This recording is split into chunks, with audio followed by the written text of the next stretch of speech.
Alright, makeup geeks, welcome to another pretty smart video. For those of you who are new to my channel, it's all about the nitty-gritty education of makeup. We're going to cover every topic you can think of, but our topic for today is anatomy of the eye makeup. Sounds really formal, very educational, right? Anatomy of the eye. There's a lot of information on this one, so make sure you guys have a notepad to take notes on this. But before we get started, I have something fun we're going to try with you guys. It's going to be a trivia question. You don't find out the answer till the end. Do not fast forward. I know what you guys are doing. Stop it. Stop fast forwarding. You do not get to fast forward. If you get the answer right at the end, you get a cookie, all right? So our question for today is, what is the average number of times a person blinks in a day? Is it A, 28,800, B, 44,200, C, 19,700, or D, 82,200?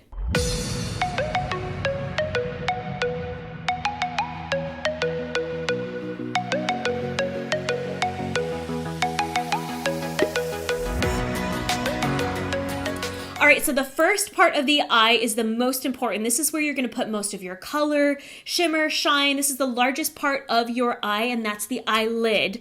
The best brush that you're going to use for this is going to be a flat shader brush like this. You want something that's very stiff and flat that's going to pick up the pigment, and that way you can literally just pack it onto the eyelid.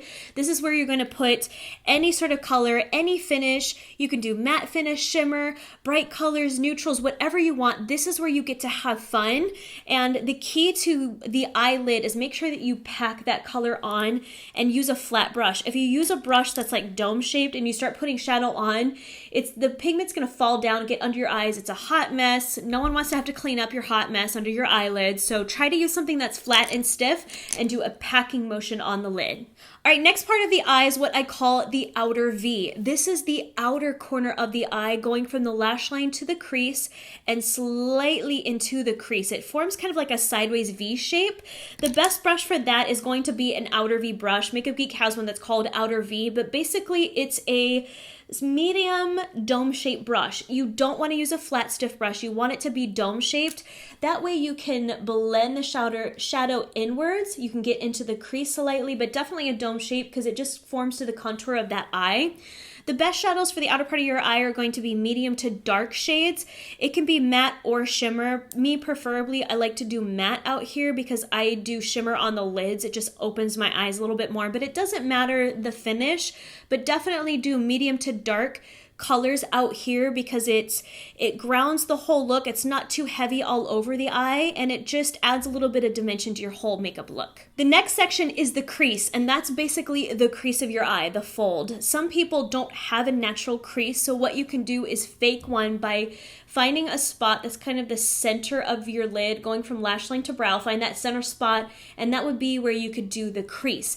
The best brush for that is going to be the crease brush. It's basically a dome-shaped brush. It could be medium to full size, whatever feels comfortable for you for getting in that crease. We have one that's called the dome-shaped brush or the pointed crease brush, but basically you want it to be dome-shaped.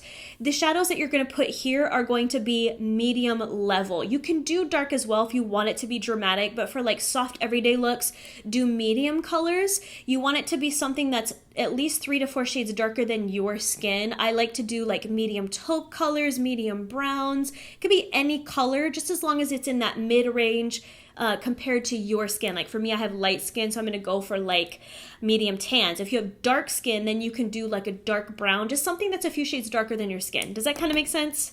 I feel like I'm rambling there. I'm sorry, you guys. Hopefully you understand. Next area is called the transitional area. Now, I see this all over Instagram, and if you are a complete newbie to makeup, you're like, transitional? What is this? What is this part of the eye? It's basically the section right above the crease. It's not up to the brow bone. It's like down a little further. Does that kind of make sense? Just above the crease. So what I like to use is a dome-shaped brush. I like something like this. This is the soft dome brush. It's a little bit larger, a little bit fluffier, and really soft. And I like to use this for that transitional area.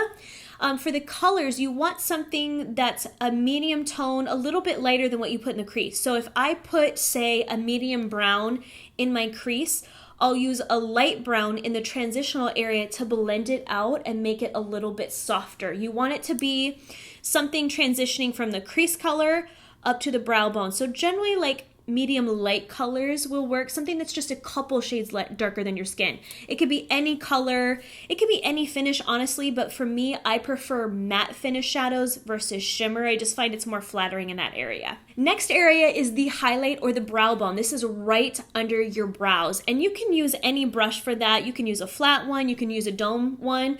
I prefer using something like this, which is a small dome shaped brush. The reason for that is I can buff out under the brows, and that small dome shape, it just helps me blend it out a little bit more easily. The shadows you want to use here are light colors. You want something that's close to your skin range. For me, I have more fair medium skin, so I'll do like light peach colors, like a creamy color. If you have dark skin, you'll use like a cocoa brown color, something that's in the range of your skin. Does that kind of make sense? Because you want it to not be too dark, because it makes your eyes look really heavy and droopy, so keep it very light and fresh.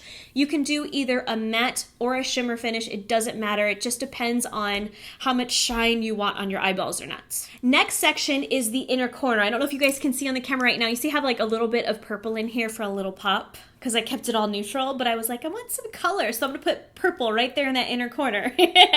You can use any color, any finish, preferably light. Don't put a dark shadow right here. You know what's gonna happen if you put dark shadow on that inner corner area? Your eyes, you're gonna look kind of cross-eyed. You're gonna look like your eyes are close together. It's gonna be dark and heavy. Don't do it. I'm just telling you now, keep it light and bright there, folks. You can use any brush for this area, but for me, I prefer using a small flat brush like this one.